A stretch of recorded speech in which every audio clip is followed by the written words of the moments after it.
do you want Georgia to make the SEC championship? I would say yes, just because I like when Georgia makes it as far as possible, and I like when they have a chance to play for the SEC title and win it. So yes, I just as a Georgia guy, as a Georgia watcher, I would like to, but I understand the tactical reasons for not making it, because I what's the risk is that Georgia maybe drops one of these to Tech or Clemson or Clemson.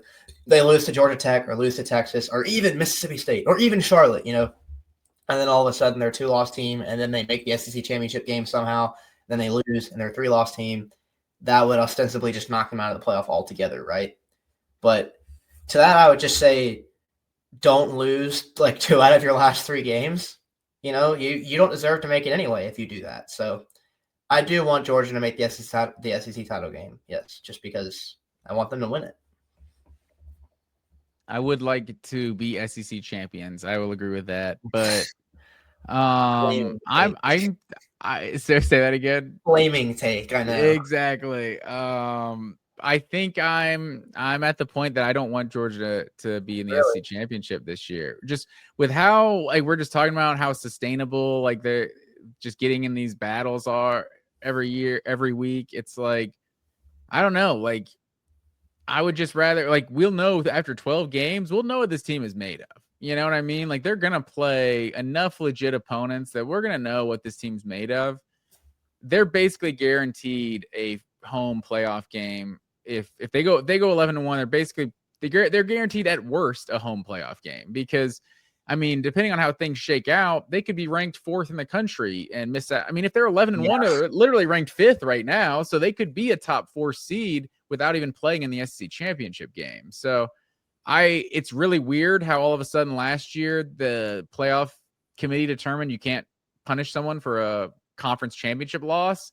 I don't know if they'll keep that same precedent, but sure as hell punished Auburn for a conference championship loss back in 2017 and rewarded a team who didn't play for the conference title in Alabama. So I don't know what the precedent is on it, but right now I think if we're projecting on conference championship weekend, it's number 1 versus number 2 in the Big Ten and number 3 versus number 4 in the SEC. And I don't know if that changes after the championship weekend. That's true. And I like wanting a playoff game in Sanford is also a very valid reason. But I also think that your point about, having too many one-score games and not needing another battle like that is valid. But I also kind of think at that point, if they really do make it through this just gauntlet of a regular season where they're having to play their hearts out every game to get a win, and then they get to the SEC title game, I think at that point they'll just be bring it. That's kind of what we saw last year. They were coming off of this insane marathon gladiator cinematic victory over Georgia Tech. Just one of the most ridiculous games in college football ever. They'll write sonnets about that game, And at that point, it was Georgia was, it's like the end of a Jason Bourne movie or something, where it's his suit is, or a superhero movie where his suit is just tattered, destroyed. It's in shambles, face all dirty, blood dripping down the nose. And at that point, you're just bring it. I can do this all day. And I think that's the kind of sickos that Georgia has on their team. And we saw that exact thing play out last year. So if Georgia were to make it to the SEC title game this year, I really think that they'd be able to win, barring some crazy injury circumstances, not unlike the ones that we saw last year. I think at that point they'd be able to win that game against anyone. No, and that is fair. I guess maybe it's because I'm not a believer that they would win when they get to Atlanta. Maybe I'm doubting this Georgia team. But yeah, I don't know. I think especially look at last year. I think the SC championship is what cost Georgia a chance to win the national championship a year ago. With all due respect to Gunner, I think Gunner's gotten a lot better this year than we saw when the guy we saw against Texas and Notre Dame. He looks solid against Texas, but what did we score? 14 points in the second half. It's not like we had some sort of amazing performance in the second half. It was like 2 touchdown drives, right? Like 16-16 going to the fourth quarter or going to overtime. He threw a bad pick there at the end too. And he threw a bad pick. Yeah. So, it was. He did. I mean, I swear, I know he had the fumble against Notre Dame, but Gunner played well enough to win against Notre Dame. Yeah, and maybe that's fair, but I think whatever your opinions are of Carson Beck, like without Georgia's starting quarterback, I think they were worse a year ago.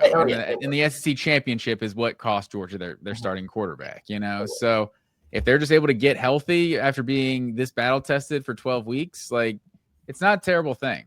It's kind of unprecedented too. Like 11-1 is usually good enough to get you to the SEC championship. And we could have 2 11-1 teams that don't make the SEC championship this year. Like I know there's still a whole month of November basically left, but I don't know. Like you look at the teams that are at the top right now. Like Texas is going to play 2 of the top 5, the highlighted group, but everyone else is basically like we could see. Just say Texas is the team that doesn't win any of those games. Like all 4 of those teams could run the table at the top, and they're all 4 playoff teams without a doubt if they're undefeated or 1 loss, obviously. Like, so I don't know. I think Lane Kiffin made a comment about it last year that he wouldn't mind just sitting out of the SEC championship game and getting that playoff spot. But yeah, I don't know. It's a weird position to be in. Really weird. I just the fact that the SEC championship has been kind of de-incentivized in a way, it's kind of a bummer, but yeah, I don't know. Like you look at who these teams have left. A&M's got like I don't know what they do with the tiebreakers too. Like obviously Alabama beat Georgia, but A&M, Ole Miss, or who?